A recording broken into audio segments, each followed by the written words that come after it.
Welcome to the At Ontario History webinar, Social Media and Online Communication in Heritage.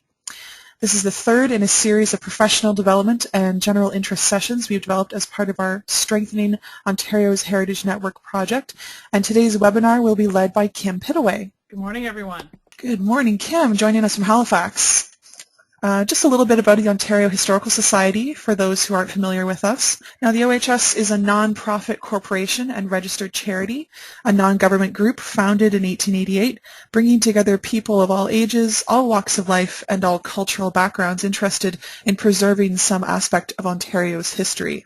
And just as a side note, 2013 marks the 125th anniversary of the OHS and the 100th anniversary of our headquarters, John Mackenzie House here in Willowdale, just north of Toronto.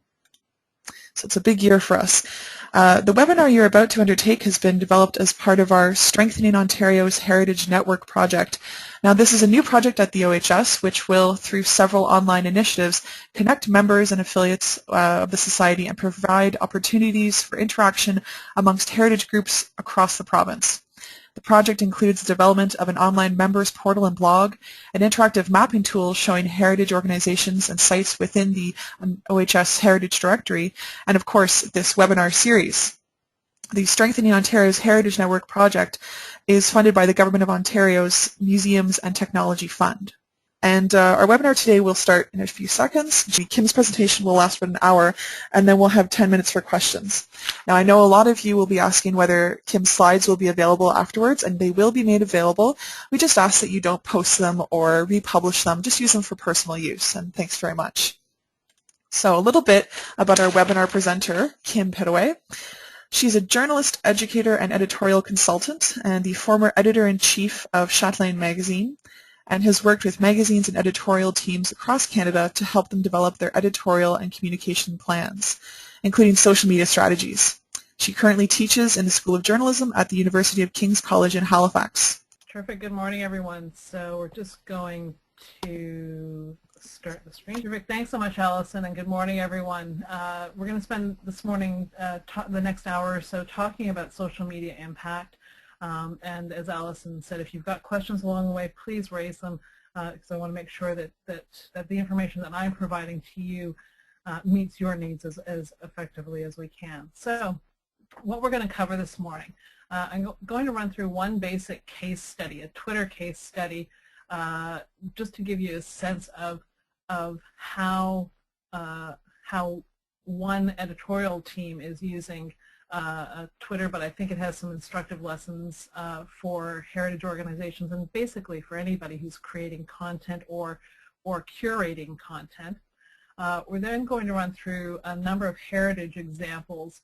Allison was kind enough to point me to a terrific list of resources, which I know she's going to be making available to you as well, of heritage examples. So we'll take a look at some heritage examples and some lessons that can be learned from them. Then run through 5 essential steps of social media and 9 key questions. You can tell I worked in women's magazines for a while because I do like the numbered lists, so we will run through a bunch of stuff. So why not just look at heritage examples? Well, the reason I want to look at this basic case study from an editorial example is that best practices do really apply across industries and segments. Consumer media generally does tend to be a little bit ahead of the pack. And also consumer media do have some similarities with heritage organizations in that many heritage organizations are also content creators. They're certainly often content curators. And like many consumer media brands, you are interacting with what I would define as a niche audience. So an audience of enthusiasts, an audience of people who are looking to you to be thought leaders for them, but may also have a lot of information of their own to share.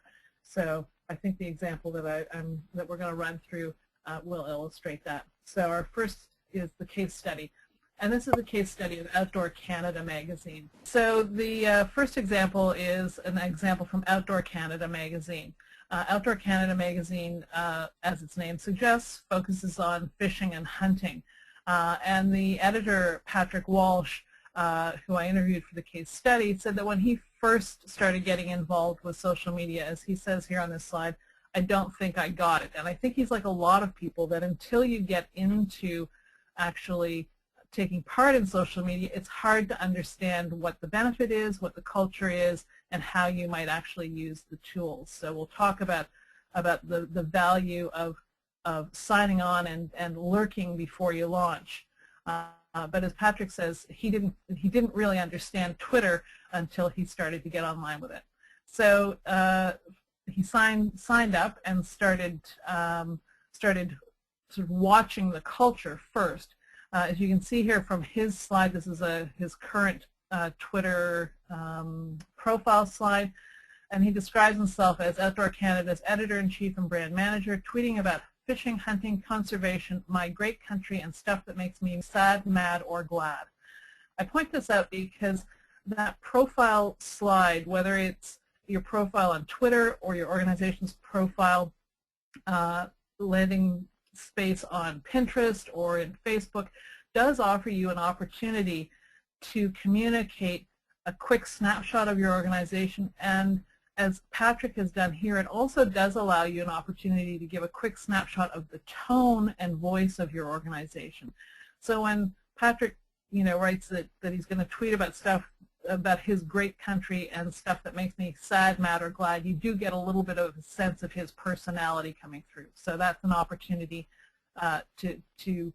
to set a tone, and one that you shouldn't miss. So Patrick joined Twitter in the fall of 2009, really didn't do very much for the first year, ramped up his efforts in the fall of 2010. And as he says, he likes to treat Twitter as a game and he wants to win. So what does winning look like for him? Well, right now, 3 years in, he has over 5,000 followers. But more important than that, he worked hard to get the right followers.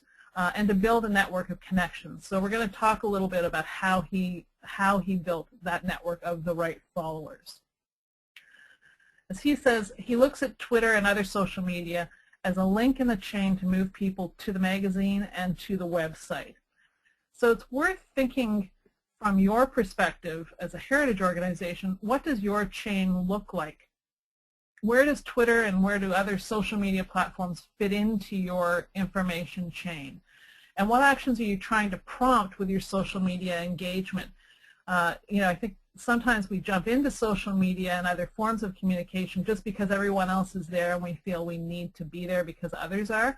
But if you don't have a goal, you're certainly not going to get there. So you need to think about what your goals are and what kind of actions you're trying to prompt through that social media engagement. It may be that you're trying to promote more attendance at events, or that you're trying to engage people with the content that already exists on your website, or that you're trying to get them to take some specific action like signing a petition or being involved in some other kind of campaign. But if you don't set those goals from the outset, you won't take the steps that you need to take through those social media channels to actually achieve the goals. So think about what your information chain looks like and what actions you're trying to prompt. So what did Patrick do? He built a following by following others. So he targeted influencers in his field, and this is something that can be very useful. So think about who in your area, in your information niche, is influential on the particular social media platform that you're looking at.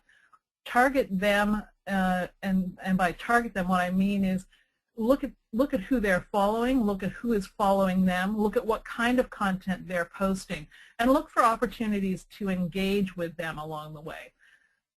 Now, those influencers are often the first people that we think about, but the people that we sometimes miss in the mix are enthusiasts, and those may be people who don't necessarily have job titles in our particular niche interest area, but they may be really committed hobbyists, really committed community activists and enthusiasts in your particular area. So don't only look for the people who have job titles. Look for people who have an enthusiasm for your content area, and look at who they're following. Look at who's in their circle, and sort of mine their lists for people to follow yourself.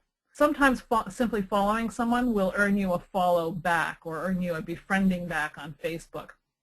But the other way that people notice people who are following them is when those followers retweet or rebroadcast, share the content that they have shared. So flattery does work in this instance. Retweeting what people are saying does actually get them to notice you. What will get them to notice you even more is if you retweet what they're saying or share what they're saying, but add some additional piece of value to that, whether it's a smart comment or whether it's an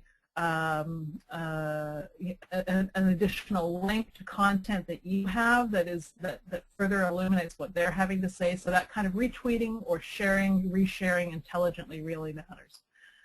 Use the opportunity as well to message that influencer or that enthusiast directly. Ask them smart questions. Point them to key resources, and that will also engage them. So think about who your influencers and enthusiasts are. Think about who's also already in your network and who may already be active on social media, and ask them to retweet and to follow you. Some survey data out in the last 2 or 3 months that suggests even taking that simple step of saying in your tweet, please retweet this, results in a 30% bump in the number of people who will retweet you. So sometimes just simply asking people to retweet you is enough to get them to do it. So what else did Patrick do? Well, he created connections by creating content. So they created an article in the magazine called the 30 Best Fishing Spots. He then did a blog post that listed the locations of those spots only. So the magazine article listed the spots and had little mini profiles of each of the fishing spots. He did the blog post that just listed the locations, and if people wanted more details, they had to go back to the magazine. So he then used the blog post as an excuse, as he says, to bug people. So what did bugging look like? He posted to other folks on Twitter this kind of message. So he knew that Canada Cool had a huge following. So he tweets at Canada Cool, I think awesome fishing spots make Canada very cool. Here are the 30 very best hot spots, and a link back to his blog post. Knowing that if Canada Cool picked that up and retweeted it out to all of their followers, that would drive a lot of traffic back to his blog post and ultimately back to the magazine. So his strategy here was that he was tweeting deliberately to be retweeted, and the goal there was to drive the web traffic back to his website and ultimately to drive folks to go out and pick up the magazine. So he also repeated that same or similar Twitter message to key provincial tourism and conservation groups across the country, pointing them to the content. So that whole idea of tweeting to be retweeted. It's also worth noting that tweets that have links in them get retweeted more often than just straight comment links or funny remarks. I mean, unless you're a top comedian, your funny comments are not as likely to be widely retweeted unless you're also sharing a link. He also did things like creating what I call a long-term narrative arc. So he created 2 hashtags that were kind of his own hashtags. As he said, he started off with Signs of the Apocalypse, which is a very long hashtag, not necessarily the length of hashtag I would suggest because it eats up a lot of characters, but it reflected Patrick's tone and voice, and this was he used this hashtag on links and content that showed, challenging issues about conservation and things that he was not happy about. He said he recognized about halfway through the year that his Twitter feed was a bit dark, so then he created the hashtag Signs of Hope and deliberately took that step of tweeting out happier things as well. But creating that kind of long-term narrative arc with a hashtag that is unique to you or somewhat unique to you, that signals that this is a topic area that you're following over the course of the year, helps to create, again, that voice and tone and perspective, communicates a particular perspective of your organization. He also did some funny stuff, like he would, when the Oscars were on, he would do fishing and hunting tweets based on the Oscars. So he would watch the Oscars, and anytime there was anything related to fishing and hunting, he would put out a tweet and he would use the Oscar hashtag, that number sign with the word Oscar after it. And then anyone who's searching for Oscar-related material, his tweets would come up when they searched the hashtag Oscar. So just had some fun with that. So here are a couple of examples. This is a couple of years ago. Top visual effects for Inception. There was a river in that movie at least. So just sort of having fun there. Hey, just saw ice fishing on a McDonald's commercial. So having some fun and a little bit of attitude. Questions for you based on this. What content gives you an excuse to reach out? Think about what of your content is most shareable. What kind of hashtags are right for you? What kind of hashtags should you be using on a regular basis? What kind of hashtags can you use to create that narrative arc over the course of the year? For instance, with the Ontario Historical Association Society, you might, I know that they've been using an anniversary hashtag, so those kinds of things can make a difference in getting people to understand what your story is. And also think about where you can have some fun along the way. So the results for Patrick in 4 years, 5,000 plus followers, and Twitter is a top referrer of traffic to the Outdoor Canada site. And what that means is that Twitter drives a lot of traffic to their website. The benefits of his social media activities driving that traffic, it has helped the magazine and help Patrick establish a presence in the wider fishing and hunting community in Canada and beyond. Gives them an opportunity to engage directly with his users and readers, and it does also provide a customer service opportunity. So, when someone's having an issue with the magazine or some concern about content or their subscription, it does give them the opportunity to engage directly there as well. So let's take a look at what some heritage organizations are doing with their various social media platforms. So the first example I want to take a quick look at is the Museum of Inuit Art, and you'll see I'll use a couple of examples from them along the way because they're doing some really terrific social media work. But these are examples from their Twitter feed, recent Twitter feed. So you'll see in the top tweet there that they've wished Happy Thanksgiving to our American friends. Hope you're enjoying a big meal like this piece by Ovalu Tunali. So that first example, they're tying their tweet to a seasonal event. They're using the hashtag to make sure that anyone who's searching for Thanksgiving-related tweets that day will pick up their tweet. And then they're tying that seasonal event of American Thanksgiving back to an image of a piece of art that shows a figure enjoying a meal. So smart way to tie into that seasonality. In the second example, they're promoting special pricing, and they're using the hashtag #ShopTheHood to promote a seasonal promotion in their area. So we've got two great promotions on for Shop the Hood this Saturday, and using that hashtag. And then in the last example, they're promoting a special event. So using that opportunity to promote the special event. And in this case, actually, I said they were using a hashtag. They're not using the hashtag, but they are highlighting another user partner that they're presenting the film with. So 3 examples of ways to use Twitter: that tying it to a seasonal event, promoting special pricing, and promoting a special event. Here we've got the Royal Ontario Museum, and you'll see here examples of a brand that has sub-brand accounts. So there's the main Royal Ontario Museum account. They also have Chiron Rom Kids, which is a sub-brand account, and Rom Paleontology, which is also another sub-brand. So there may be cases where it makes sense, depending on the size of your organization or depending on whether your organization has multiple interest areas, that you may create an overarching social media brand on a particular platform and then have sub-brands to speak to specific interest areas.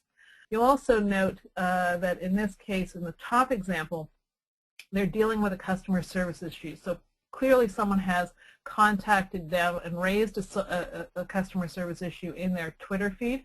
It is important, even when you take the customer service issue offline, which they're doing here, please email your name and phone number and saying we'll get back to you offline kind of thing. It's important, even if you're going to deal with that customer service issue offline, to post a response online so that everybody else sees that you are answering that customer concern, because otherwise it just looks like the customer's concerns are going into the abyss. They're also promoting event follow-ups. So Raw Paleontology, great turnout for Raw Toronto Fossils and Evolution Trivia Night yesterday evening. Thanks to everyone for coming, and congrats to the winners. So they're promoting that. They're doing that event follow-up. Here we've got the Huronia Museum, and they're having a little bit of fun here, blowing up balloons for the Huronia Museum Halloween costume sales Saturday morning. And yes, I was, and it's filling balloons. Sharing this kind of behind-the-scenes content is a really terrific way of promoting an upcoming event, because the folks who follow you on Twitter, particularly the folks who engage with you on Facebook, really want to feel that they are part of your circle, that they're part of your team.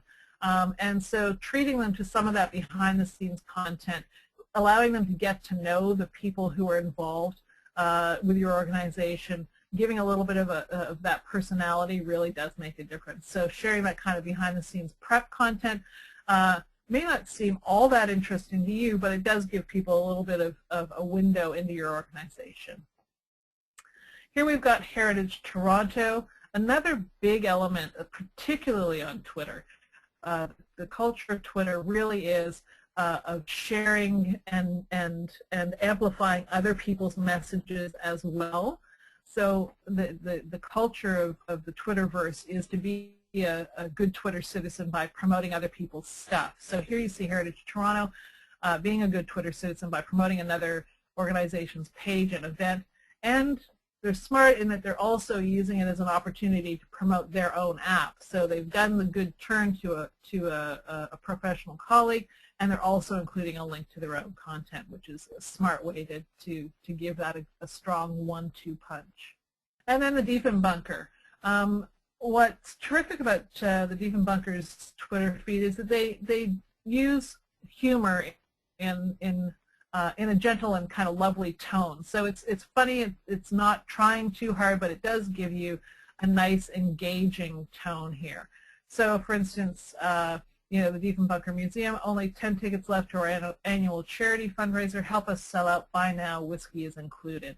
They're thanking users in that third tweet. They're thanking someone for heads up, thanking them for heads up on I believe it was a technical issue, and your guidance and teaching are very helpful to us. So thanking users who point out problems rather than sort of being defensive with them, engaging and thanking them. And then in that bottom tweet, alerting audiences to last-minute changes. So snowstorm on Monday in Ottawa, tweeted out that they're closed because of that. So that kind of last-minute audience information can be another useful thing to publicize through your Twitter and Facebook stuff. So let's take a look at some Facebook examples. The Sikh Heritage Museum of Canada. So sharing on their Facebook page an ask for contributions. So if you visited this year's Remembrance Day lecture series and exhibition and took photographs, please share them with us too. So that opportunity to have folks share their content with you. They then showcased some of those contributions. So if you've asked people to share, then the next logical step is to actually showcase what people have shared with you. This opportunity to promote an event with an unexpected fact or information. Sikhs were on the frontline trenches in Flanders Fields, something that I didn't know and that I'm sure lots of folks didn't know. So sharing that kind of compelling information, and again, tying it to an event, tying it to a seasonal marker, Remembrance Day. So all of those things strengthening the call here. Peel Art Gallery, Museum and Archives, one of the things that they posted in leading up to the anniversary of JFK's assassination. So think about, as you're thinking about your content and what to post, if everyone is talking about a current event, do you have something interesting to add? Do you have a local angle? Is there an unexpected connection? Is there some material that you can share? If everybody's talking about something, be part of that conversation by bringing something of value to the table. And here, this kind of information, articles from Peel newspapers in the aftermath of JFK's assassination. Of course, that would be interesting to people who live in that region. The other thing, Spadina Museum here, beautiful photograph shot after the first snowy day of the year. So on that first snowy day of the year, what's everybody talking about? They're talking about snow. They're sharing it on their Facebook feeds. They're sharing it in Twitter. They're complaining about how tough the drive-in was, all of that kind of stuff. But if everybody's talking about snow, if you've got an opportunity to share something on that front, do it. And if you can share, in this case, sharing a great photo that actually will make people feel more benevolent about the snow, happier about the snow, sharing that kind of content that makes people feel good is a terrific opportunity. Museum London, I mean, I know that so many of you have terrific resources that your audience wants to access. So using Facebook and Twitter as opportunities to share those resources with their audience, with your audience. So sharing those resources that your audience wants to use and will be likely to reshare. So let's talk quickly about a few visually driven social media channels, Pinterest, Flickr, and Instagram. So here the Museum of Inuit Art has done a terrific job on their Pinterest page of linking to great content. So they're linking to photos from their galleries, from their collections, from their artist interviews, which is really smart, you know, posting photos and then those photos link back to their artist interviews so that you can engage with the creators. But also recognizing that everybody loves a selfie, and if you're unfamiliar with the term, selfie is the self-portrait that is ubiquitous in social media channels. Now, in this case, these selfies are not taken by the visitors themselves, but are taken by someone at the museum. But posting pictures of visitors to your site, to your organization, is a great opportunity for those visitors, first of all, to feel welcomed into your fold, and odds are they'll also share those images with the people in their social media networks, and that expands your reach a little bit. So links to that great content, the visitor content, and the strong behind-the-scenes content, all really well done here by the Museum of Inuit Art on Pinterest. Huronia Museum also doing a very good job of creating a gallery here on Instagram, I believe, sorry, I believe this is their Flickr feed, of photographs of people coming out to an event at the museum. So when you're conducting these kinds of events, definitely taking lots of photos, posting lots of photos, and giving people the opportunity to link back to those photographs, a really terrific way to engage your users. Here we have the Northampton Museums, and what they've done is created a terrific scholarly resource here, but also a real joy to browse, even if you're not researching deeply into these areas, but want to enjoy the nostalgic eye candy. You know, there's some really terrific material here. So creating that kind of visual resource for folks that can be a good scholarly resource, but also gives people real browsing pleasure as well. So I know I'll be tapping into a couple of those feeds, the favorite shoes one probably in particular. Museum of American History in the U.S., sharing content here that is timely, it's compelling, the images are strong. You know, what we're seeing more and more with social media is the importance of strong visuals, because visual sharing has become, you know, yes, we have these devoted visual sharing social media platforms like Pinterest and Instagram and Flickr, but also on the other less visual platforms like Facebook and Twitter, sharing visual content is also gaining a lot of traction. So people want that opportunity to share great imagery. If you've got great imagery and you've got the rights to post it, then you should certainly do so. So quickly, a quick look at YouTube. terrific YouTube channel by the Field Museum, The Brain Scoop with Emily Grassley. This one really is worth taking a look at because they've created a terrific brand here.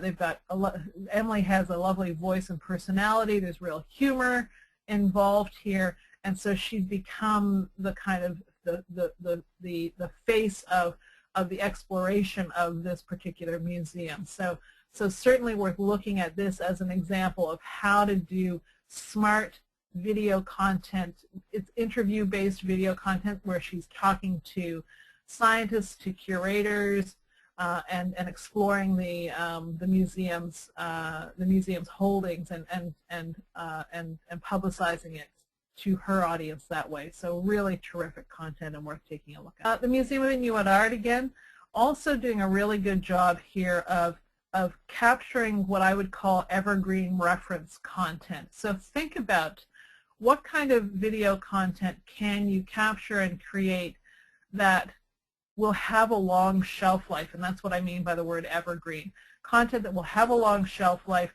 that people will want to refer back to again and again. So that could be things like interviews with particular curators or historians on particular subjects.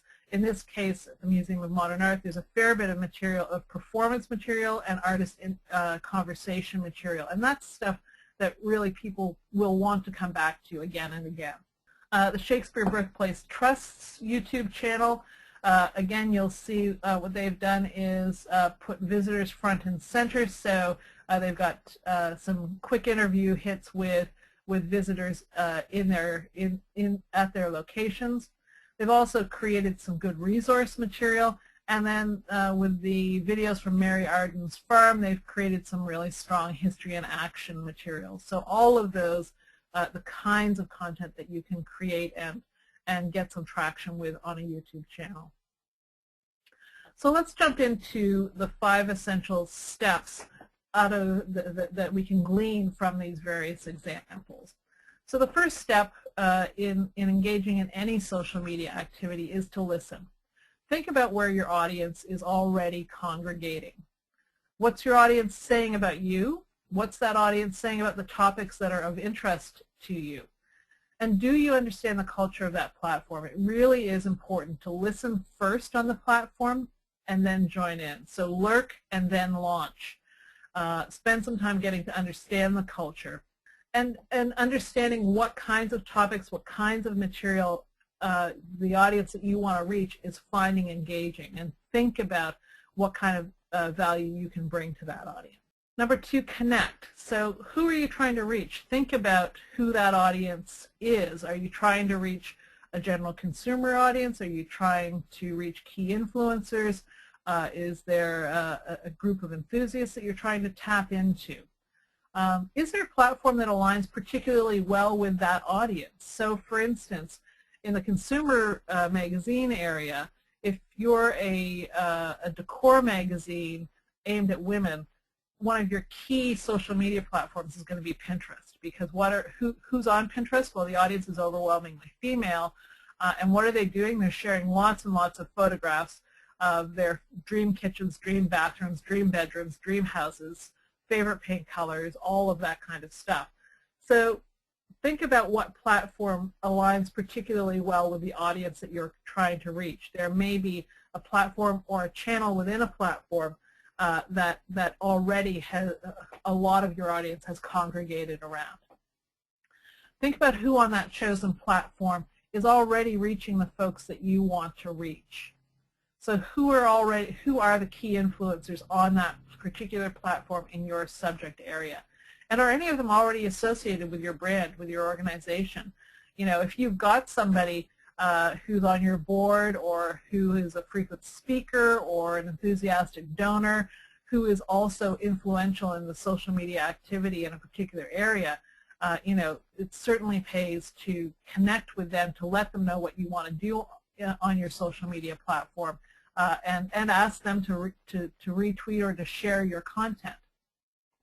Can you connect with your audience by connecting with those key influencers? So, as I've said, reach out to people who you already know and try to establish relationships with other key influencers who you can come to know through Twitter and Facebook and other platforms.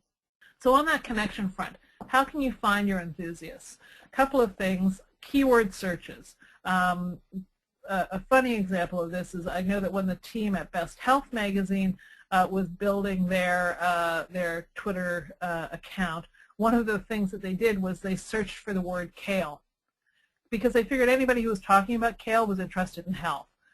So think about keyword searches that may be particularly illuminating for your audience, or may connect you to people who are particularly interested in your audience.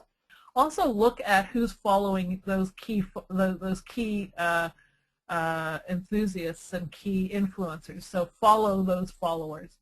And again, look at competitors and similar groups. So you know, if you're a heritage organization, look at other heritage organizations. If you're in a particular region, look at other organizations, non-heritage organizations that are serving your region. And there may be folks within their followings that will be people you'll want to connect with as well. Number 3, share. So everyone wants to be an insider. As I said earlier, share that behind-the-scenes stuff.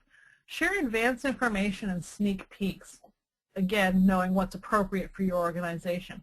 If there's an opportunity to ask people for their opinions or to get them to weigh in, do that as well. I mean, people want to feel like by following you, by being your friend on Facebook, that they are one step closer to you than the average Joe. So they want to feel like they're in your circle, inner circle. And get real. Share real insight. Share real information. Don't just use your social media channels as marketing tools. People will tune you out if all you're doing is marketing, marketing, marketing. So share information, share insight. And be real. You want some human personality there. A side note to that, though, is that it is important to establish guidelines for tone and voice for your organization. You know, 2 or 3 years ago, I might have suggested to you that you create a 1 or 2 page description of what your voice and tone should be. The reality is, though, that it's hard for people to retain a page or 2 of information. It will be much more helpful to you if you simply come up with 3 or 4 adjectives that describe the kind of tone and voice you want to have for your organization. And be really specific. So, for instance, if your organization is an organization that tolerates or is willing to tolerate lots of humor in your voice and tone for the organization, don't just say humorous. Define what kind of humor.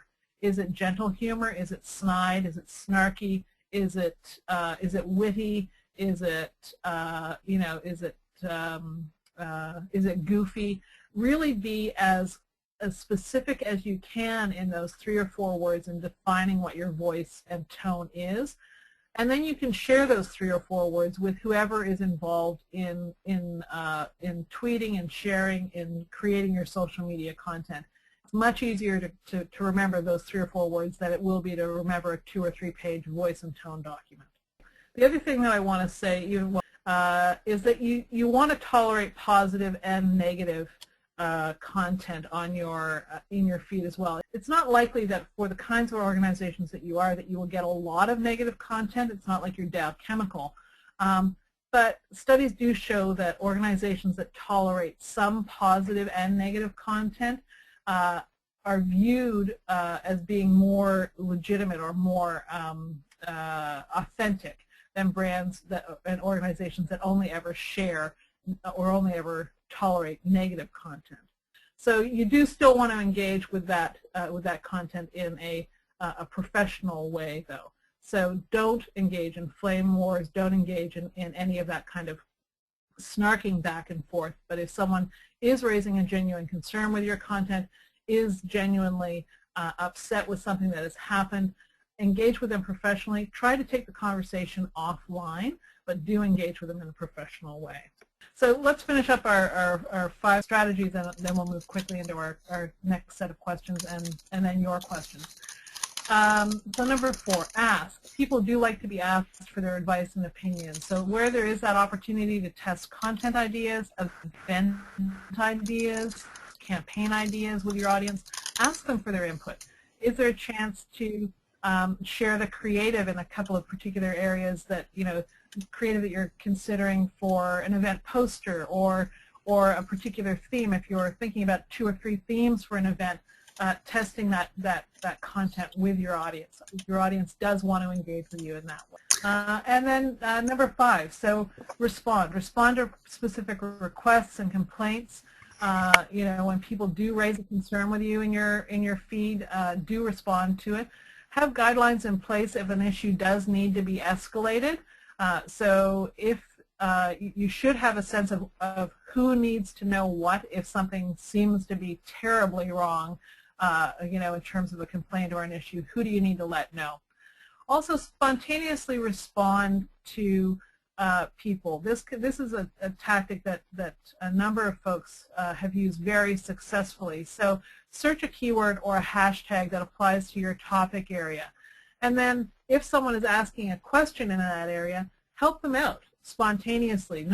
Don't wait for them to actually have asked you that question, but if someone is saying, really stuck in trying to research my family's genealogy in Peel region, if you do a search for the keyword genealogy, that query may show up, and if you can offer them some help, that will turn a stranger into a friend, and you can be sure that they'll share that information that you helped them with their colleagues and their network.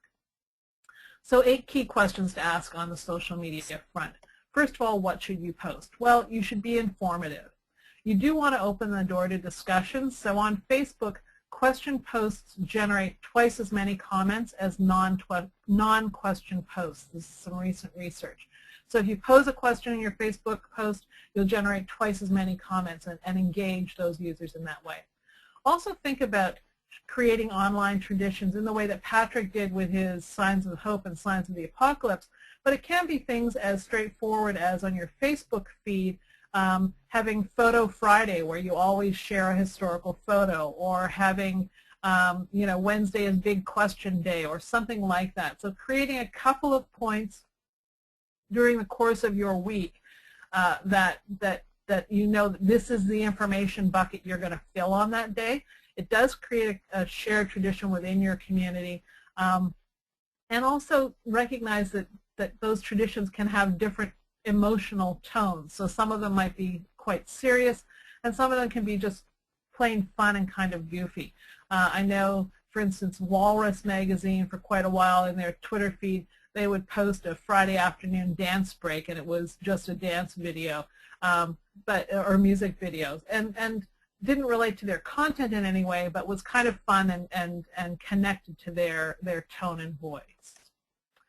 How should you interact? Question number 2, how should you interact? Well, it's essential to remember that this is a public conversation in most cases, not a private one. It is a two-way conversation, so it's not simply broadcast. As I say here, don't be afraid to take things offline, but you are engaging in a two-way conversation. On Twitter, the sweet spot for replies, so responses, is to have about 10% of your Twitter feed responses to queries and questions. The challenge is if you go much over that 10% response to specific users, the Twitter feed starts to look like a conversation that other users aren't part of. So you don't want to have too much response directly to specific users, but having about 10%-ish really does show that you're engaging in that conversation. You should have a crisis plan. So as I said earlier, have a crisis plan. Make sure that people are aware of what that crisis plan is, who needs to know if something goes sideways, who needs to be alerted, and how are you going to handle it. What kind of content is most likely to be shared? Well, links certainly get shared more often than comments or replies. But it is worth noting that you should probably avoid using link shorteners on Facebook.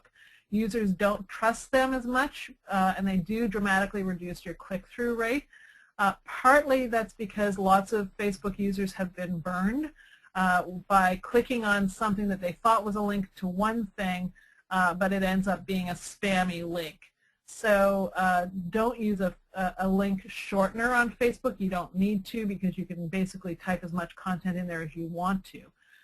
Link shorteners on Twitter are fine. People are much more used to them there, and there's not the same culture of caution about link shorteners on Twitter. Infographics. Everybody loves an infographic. Everybody loves a great photo, so those are also very clickable content and easy to share. The other thing is that emotion does equal distribution. So if you could see yourself saying about whatever you're about to share, wow, or cool, in the preface to that sharing of content, that is content that is particularly shareable. Positive emotion really does drive retweets more than straight information sharing. So there's a terrific study from a researcher at Dalhousie University where they looked at Vancouver Olympic tweets. And positive tweets were retweeted an average of 6.6 times. Negatives were tweeted an average of only 2.6. And neutral ones were retweeted an average of 2.2.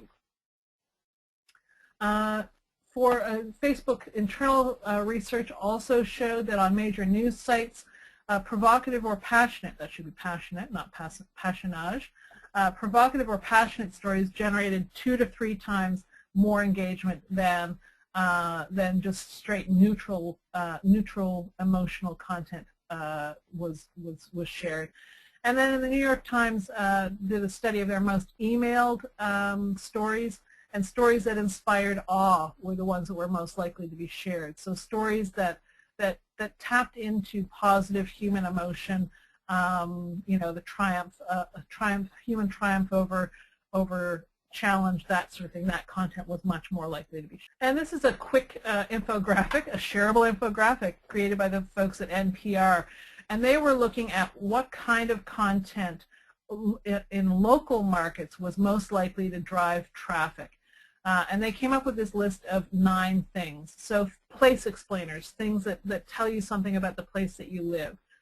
Crowd pleasers that tap into local passions like teams. Curiosity stimulators, so weird facts, interesting scientific stuff. News explainers, things that explain the facts behind the news. Major breaking news, of course. Feel-good smilers, so that's the cat playing the piano. Kitty stuff does, cat stuff does still work. Topical buzzers, so things that people are already talking about. Controversies, and then those awe-inspiring visuals. So all things that really do get a lot of traction on the shareability side. When should you share? So lots of research being done on what the optimal timing is. These are based on general consumer stats, so your results may vary based on your audience, but the highest time generally for retweeting is around 5 p.m. Eastern. So it's the end of the day, people are just about to sign off, but they're going to take a quick look at their Twitter feed and they'll retweet some stuff before they close things off. Highest time for click-through on Twitter is if you, highest click-through on Twitter is if you have a tweeting frequency of between 1 and 4 times per hour. Now, I'm sure that most of you will not actually hit that, but what that's saying is don't tweet more than 4 or 5 times an hour in most cases because you will diminish your retweeting. Highest click-through for tweets tends to be midweek and on weekends, so people are clicking and looking at stuff midweek and on the weekends, and again, typically clicking through the links more often at lunchtime and around 6 o'clock. So people tend to post more and retweet more around 5, and they actually tend to click through your links and look at it more around 6. On Facebook, for Facebook content, hitting that midday sweet spot works. People check in around lunchtime, and most of the sharing is done around noon. After work also works, so people are relaxing after work. Using words like limited time, today, or exclusive will increase the likelihood that your news makes it to the top of people's feeds. And posting 1 or 2 times a day produces 40% higher user engagement than more frequent or less frequent posting. So 1 or 2 times a day is the sweet spot for Facebook. Weekends works as well. A lot of Facebook sharing is done on Saturday. If you don't work Saturday or don't want to work Saturday, you can also use tools like Hootsuite and TweetDeck to post content, so you can preload it on a Friday and it will post automatically on a Saturday.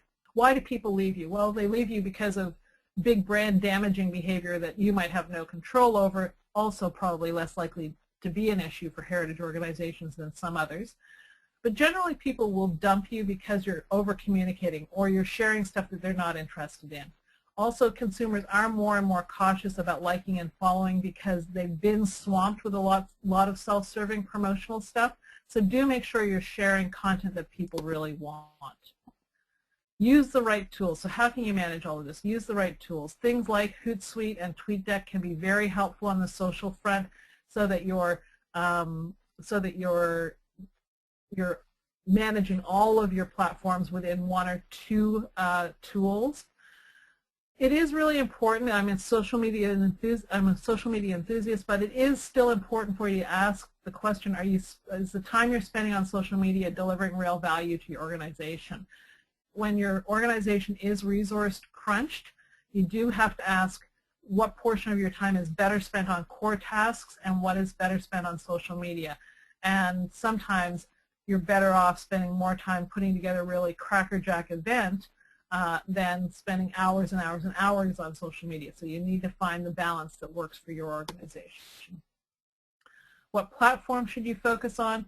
Facebook, you're likely to get smaller number of friends than you will in some other friends/followers than you will on some other platforms, but that audience will be much more engaged. Most organizations find that they get more traffic generated from their Facebook audience even when the audience is smaller. Twitter, you'll get bigger numbers, it'll be quicker to grow, but the engagement is a bit more superficial, so it won't drive quite as much traffic. Pinterest is a great platform for reaching women, but you do need to have good visual content to share there. Instagram, also great for sharing visuals that you create yourself. Google+, which we did not talk we didn't talk about at all, but it's worth exploring. Lots of folks are not using it really well yet, but I will say that the folks who are using it find it does boost their search results because it is tied to the Google machine. So what's the next hot platform? Well, this is one of my favorite acronyms. It stands for Yet Another Effing Social Media Network. And this is the way that folks can sometimes feel about how many social networks we're being asked to be involved in and monitor and take part in. And there's always something new and hot around the corner. You're way better off to do a really terrific job in one or two platforms than to do a mediocre job in dozens of them. So don't feel pressured to be the first to play in any platform. Watch it, listen, engage, learn, launch, and decide what platforms really make the most sense for you and your team. One more quick thing, and I'm not going to spend much time on it. How do you measure success? There's a lot of challenge around measuring social media return on investment or ROI. So the really important point, and I'm going to skip ahead a couple of slides, is to know what your social media goals are, to match those actions to your goals, and then to try and find a measurement tool that helps you to monitor whether your actions are actually moving the dial on those goals. Think about how much time, energy, whether it's staff time or volunteer time and energy that you're spending on social media, and are you generating enough result to warrant all of that time and effort. Also make sure that somebody is watching, tracking, and reporting. There are good analytic tools attached to most of these platforms. If you use something like TweetDeck or Hootsuite, there are additional analytic tools there, but you need to be monitoring that to see actually if you're moving the dial. And we're at the end of the slide deck. Some resources shown here, but Allison will share a resource page, a couple of pages with you as well. So Allison, do we want to jump in with a few questions? Yeah, thanks very much, Kim. I think we just have a few words from our communications quarter, Andrea. He wanted to say a few things in addition to your slides because it's very relevant to what we're doing here. So let me bring him in now. I just wanted to say in the resource kit we'll be sharing with you all an excellent webinar that was also done by the Canada's History Society, and it was done by the archivist at the Deseronto Archives, which is a small archives and museum in Ontario, and she's done a fantastic job of engaging the community in giving information on archival photographs and other artifacts that they would have otherwise never had information on. So that will be in the resource kit. I highly recommend checking it out. Just learning about, how do you actually turn some of these followers and this follower base on social media into actual tangible results that can help your museum or your heritage organization. Thanks. Great, thanks, Andrea. So we did have a few questions brought up to Kim, and one of the first ones, there were a couple of very basic ones that Kim was asked. We had someone ask, can you explain how to generate and create a hashtag? It's very, everyone can do a hashtag, but how do you go about it? Where do you even start? So first thing to do is to do a search on the social. So if you're in Facebook and let's say you're in Twitter, because they're particularly ubiquitous in Twitter. But if you're in Twitter and you're thinking, okay, we've got an event coming up related to Remembrance Day. So doing a quick search for Remembrance Day to see what hashtags other people are already using related to that day. That if you use a hashtag that is already in use, the benefit of that is that you will be your tweets will come up when people are searching a hashtag they're already familiar with. So that's one benefit. You can also create a hashtag that is unique to your organization or unique to your event. The best thing to do on that front is to come up with, the shorter the better, a hashtag that you think will work for your event, but always check it first to make sure that somebody else isn't using it for some other purpose that is completely different from what you would want to be associated with. The way to customize a hashtag can be to go with an acronym, add a date, add a number. If it's OHS 2013, less likely that other people will be using that, or if it's OHS 125 to show that it's your 125th anniversary, less likely that others will be using that kind of a hashtag. So basically, at that point, all you then need to do is to literally type the hashtag symbol, which is the number symbol, the pound symbol, and then your chosen word or characters right up against it, and that's all it takes to create a hashtag. Thanks, Kim. A follow-up question to that was, is there somewhere that they can go for a hashtag dictionary, or almost like a glossary of what's being used in our field and for museums? I've come across a few posts like this on various blogs, and we will include one of those in the resource packet. But I'm just wondering, Kim, where do you find your hashtags? I mean, honestly, by engaging, by being online and seeing what other people are using, I don't think that there is a sort of central hashtag compendium. It's a great question, and one I should have expected from a group of curators. I've definitely seen them in kind of museum professional blogs where they've taken the time to go through and find them all. So it's not something that's automatically happening through Twitter. No, I mean, it's something that's more likely to happen through enthusiasts doing it themselves. So my tip there would be just to simply search, do a Google search, so heritage hashtags or something like that, and see what comes up. You may pull up some blog posts of folks who've collected some stuff that way. Great. Another question we had was, can you explain click-through rate a little clearly, or more clear? Right.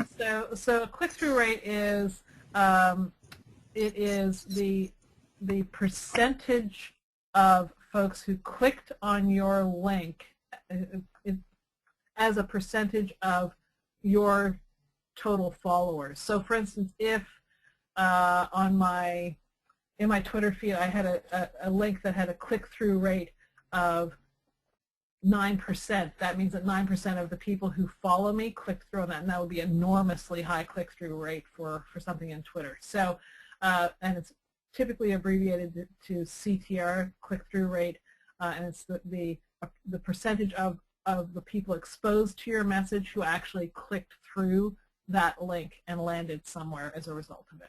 Great. Yeah, there are definitely a lot of acronyms and shortened versions of things on Twitter and Facebook. So I find, just as I was learning them, it really helped to Google them. So, find out what RT means, find out what CTR, click-through rate, means. You can really just, it's as easy as Googling it if you're not sure, and there's no need to be embarrassed. Everyone has to learn.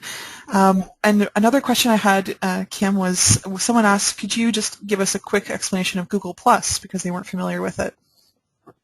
Google Plus is a social media platform developed by Google. It's similar in some ways. It's sort of it's a Twitter, I would call it a Twitter-Facebook hybrid.